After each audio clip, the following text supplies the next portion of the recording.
আবরাহা যখন দায়িত্ব পাইলেন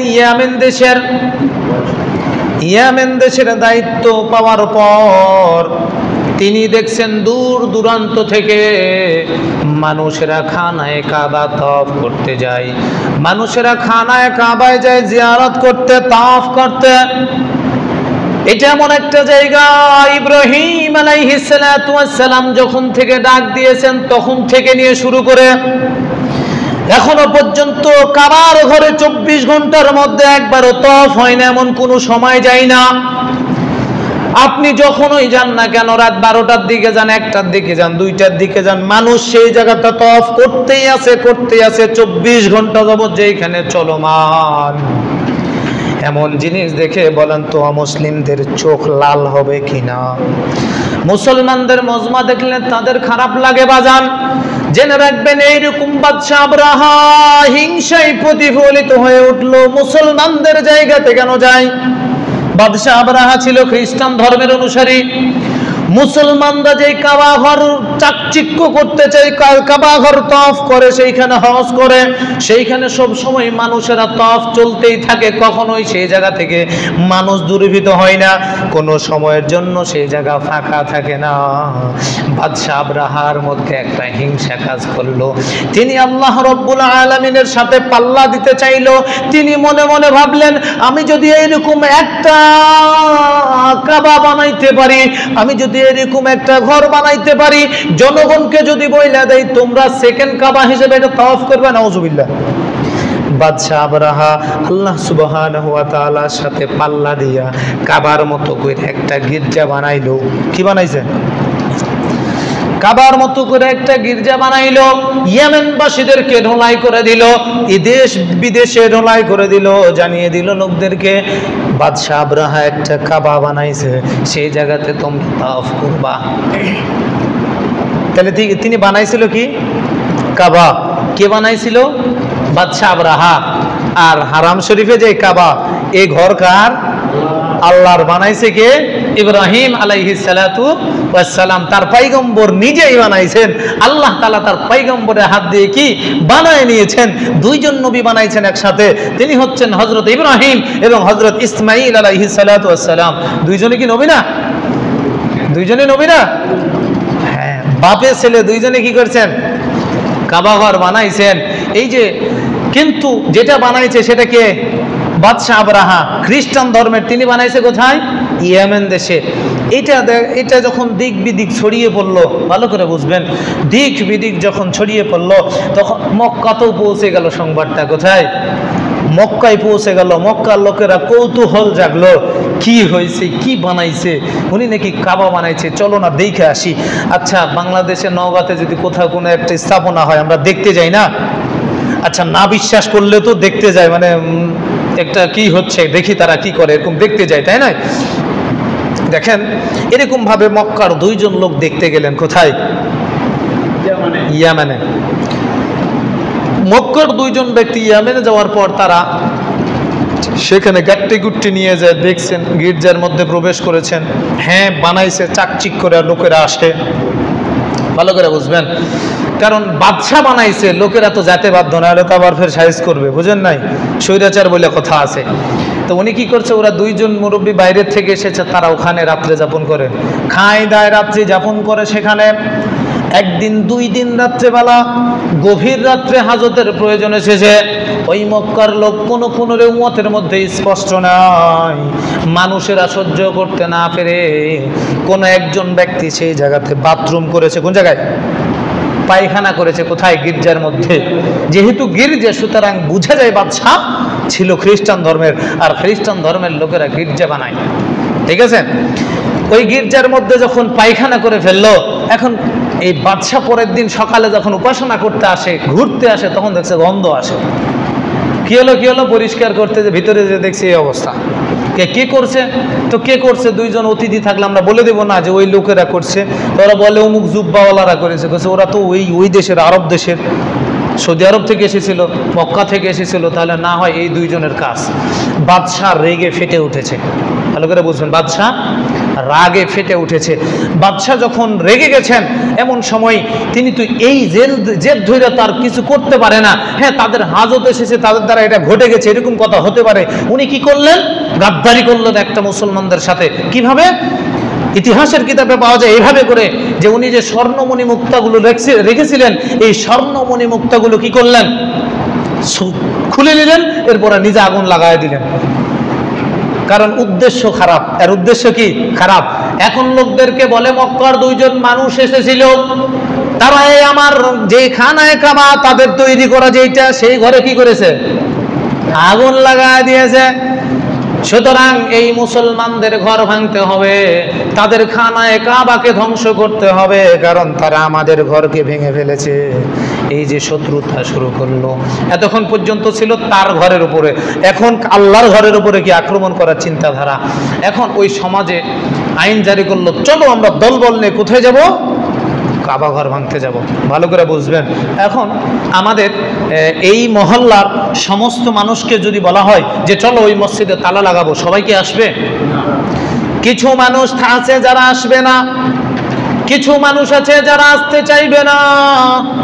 এই মানুষদের মধ্যে একজন মানুষ ছিল, তিনিও আসতে চাই নাই। সরাসরি বাদশাকে বলেছেন, বাদশাহ তুমি যে খানায়ে কাবা আল্লাহর ঘর ভাঙতে যাচ্ছ, তুমি কি জানো এই ঘর ভাঙতে গেলে আল্লাহর পক্ষ থেকে গজব আসবে? কুরাইশবাসী কি তোমাদের ছাইরা দিবে নাকি? সুতরাং এটা কখনো করা যাবে না। এরকম ভাবে পিছু পা নিয়েছেন কিছু লোক। এই লোকটার কথা যখন বাদশা শুনলো না, তখন গ্রামের মধ্যে প্রবেশ করে লোকদেরকে বলছে, খবরদার, বাদশার কথা শোনা যাবে না, কারণ এটা বাদশার তৈরি করা নিজের ঘর ছিল, আর যেই ঘরটা সে ভাঙতে চায় সেটা দুনিয়ার কোনো মানুষের ঘর নাই। সেই ঘরটা হচ্ছে কেবল আল্লাহ। কার ঘর? আল্লাহ তাআলার ঘর। সুতরাং দুনিয়ার মানুষের ঘর ভাঙার বিপরীত কোনো কাজ আল্লাহর ঘর ভাঙা হতে পারে না। সুতরাং অবশ্যই এখান থেকে আমাদের ফিরে দাঁড়াতে হবে। লোকদেরকে যখন এই কথাগুলো বলে, লোকেরা বলে, বেটা সরকারের বিরুদ্ধে যাইবে তুমি, তোমার হাতে জেলে বইরা দিবে। আচ্ছা, ওই লোকটা ভালো কথা বলছিল না খারাপ কথা বলছিল? ভালো কথা বলছিল। আর লোকেরা বলল যে তুমি সরকারের কথার বিরুদ্ধে যাবা, বাদশার কথার বিরুদ্ধে যাবা, তোমার এতে জেলে ভইরা দিবে। তো বর্তমান প্রেক্ষাপটগুলো এরকম, আপনি কোরআন হাদিসের কথা বলতে গিয়ে যদি রাজনৈতিক দলের বা রাজনৈতিক নেতার বিপক্ষে চলে যায়, তো হুজুরেরা আবার ফের মৌলবাদ হয়ে যায়, এদেরকে ধরে জেলে ভরে। যুগে যুগে এরকম আব্রাহার সন্তানেরা আছে, থাকবে। বুঝাইতে পারেনি মনে হয়? তো জেনে রাখবেন, এরা বাদশাহ তখন ওই লোকটাকে ধরে মার শুরু করলো। ওদের দলে যারা ছিল এদেরকে পিটানা শুরু করলো। এক পর্যায়ে সবগুলো মারা শেষ। এখন যে লোকটা নেতৃত্ব দিয়েছিলেন তাকে বলছে যে শোনো, সেই লোকটাকে মারতে মারতে এক পর্যায়ে লোকটা বলছে, বাদশাহ তুমি তো মক্কার অলিগলি চিনো না, ঘর চেনো না, আমাকে জীবিত রাখো, কাজে দিবে। কেন? বলছে আমি মক্কা চিনি, কারণ উনি তো তাওয়াফ করতে যায়, আমি মক্কা চিনি, সুতরাং আমি তোমাকে রাস্তা দেখায় নিয়ে যাব, তুমি আমার সাথে কি করো, আমাকে জীবিত রাখো, কাজে দিবে। বাদশাহ লোকটিকে জীবিত রাখা। হাদিসের মধ্যে এসেছে 60,000 সৈন্য, কোন কোন রিওয়ায়াতে পাওয়া যায় 70,000 সৈন্য, কি সৈন্যদল 70,000। এরকম হস্তি নিয়ে, অর্থাৎ হাতি বলা হয় কি হাতি, হাতি চিনি তো, হস্তি চিনি, হস্তিকে বলা হয় কি হাতি। হাতি নিয়ে বাদশা রওনা করলেন। একের পর এক যাইতে যাইতে যখন নাকি তারা আরাফার মাঠের প্রান্তে পৌঁছে গেলেন, ওই জায়গাতে যাত্রা বিরতি করলেন। যাত্রা বিরতি করার সময় বাদশাহ ঘোষণা দিলেন, জেনে রাখবেন স্বৈরাচার্যের উদ্দেশ্য থাকে 4টা। কয়টা? যখন কোনো জায়গাতে আক্রমণ চালাইতে চায় তখন তাদের উদ্দেশ্য থাকে 4টা। বাংলাদেশে যখন পাকিস্তান হানাদারিরা উদ্দেশ্যপ্রণতভাবে বাঙালিদের উপর নির্যাতন চালাইছিল, তাদের উদ্দেশ্য ছিল 4টা। এইরকম ভাবে এক দেশ থেকে আরেক দেশ যখন দখল করতে চায়, এক জাতি থেকে আরেক জাতির উপর আক্রমণ করতে চায়, তখন উদ্দেশ্য থাকে 4টা। কয়টা? 1 নম্বর উদ্দেশ্য ওই সকল ব্যক্তিদের এরকম থাকে কি, ধরো, মারো, পাকড়াও করো।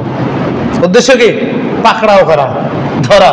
2 নম্বর উদ্দেশ্য ধর্ষণ করা, নারীদের নির্যাতন করা।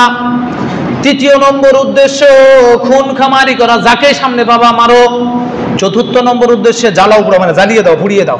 এই 4টা উদ্দেশ্য নিয়ে যায় মানুষ যখন উদ্দেশ্য সফল করতে চায়। বুঝাতে পারিনি মনে হয়। ঠিক তদ্রুপ যে রাষ্ট্রে এরকম ঘটনা ঘটে, এই যে ফিলিস্তিনদের উপর নির্যাতন চলছে, কাদের মাধ্যমে? ওই ইহুদিদের মাধ্যমে, তাই নয় কি? ইহুদিদের দ্বারা তারাও তো পাকড়াও খুন খামারি শুরু করেছে, তাই নয়? নারীদেরকে নিয়ে ধর্ষণ করে, নারীদেরকে তুলে নিয়ে যায়, তারা করে না এরকম? অসংখ্য অগণিত পত্রিকায় প্রকাশিত হয়েছে। অনেক আচরণ বিধি তো আমরা জানতে পারি না, তাদের সাথে কি হচ্ছে এক অপরওয়ালা আল্লাহ সুবহানাহু ওয়া তাআলাই জানে, আর যদি যে সকল মাজলুমদের উপরে হচ্ছে তারাই কেবল জানে। এরকম বাদশা যখন ওই জায়গাতে পৌঁছলো, এখন বলল যে আমাদের প্রথম টার্গেট হচ্ছে জানমালের উপরে পাকড়াও করা। কি করা? পাকড়াও করা। এখন যে দায়িত্ব দেওয়া হয়েছে, বাদশা যাকে দায়িত্ব দিয়েছে এই পাকড়াও করার, তাকে বলছে তুমি যাও এই মক্কার যে দায়িত্ব আছে, নেতৃত্ব আছে, সর্দার, ওই নেতার জানমাল মাল যা আছে সব নিয়ে চলে আসো। আসতে বললে কাকে? মাল যা আছে সবগুলো নিয়ে আসতে বলো। ওদের মালের দায়িত্বে যাকে রাখা আছে, মানে অর্থমন্ত্রী ওদেরকে। এই ব্যক্তিটা গেল দল নিয়ে। যাওয়ার পর কুরাইশদের সর্দার আমার আপনার প্রিয় নবী মুহাম্মদ সাল্লাল্লাহু আলাইহি ওয়াসাল্লামের দাদা আব্দুল মুত্তালিব, কুরাইশদের সর্দার, তার কাছে গেলেন।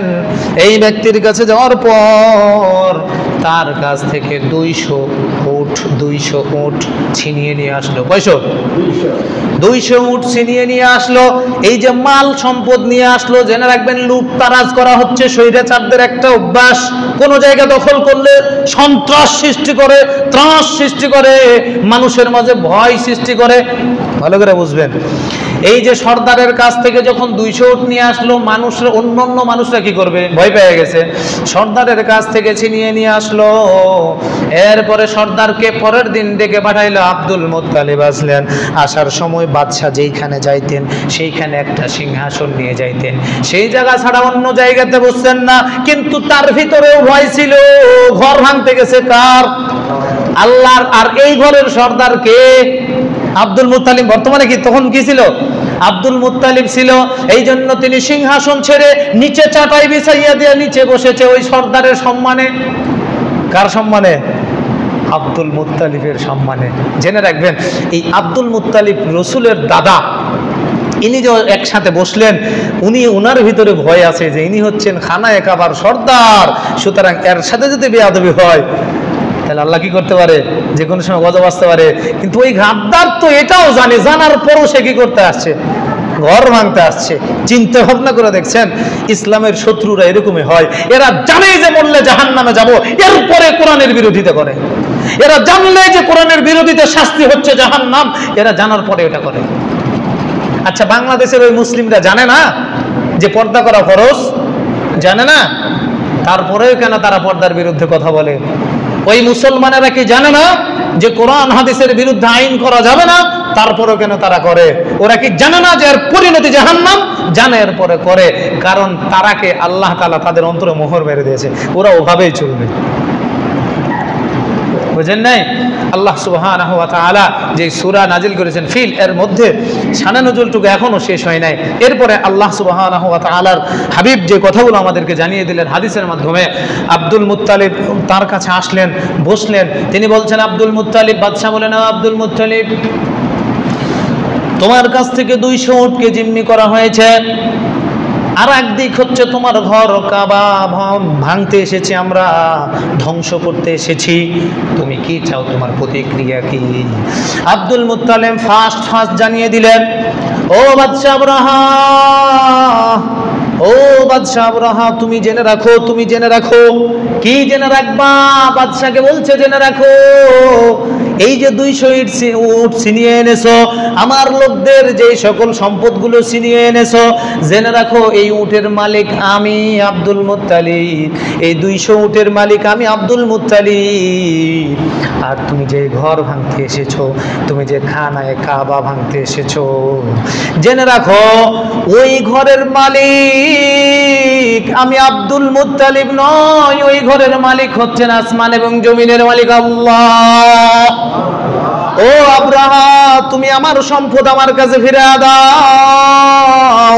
ওই সৃষ্টিকর্তা মহান রব, তার সম্পদ তিনি রক্ষা করবে। বলেন তো, খানায়ে কাবা কার ঘর? আল্লাহর ঘর, আর ওই ঘর রক্ষা করার দায়িত্ব কার? এই কোরআন কার?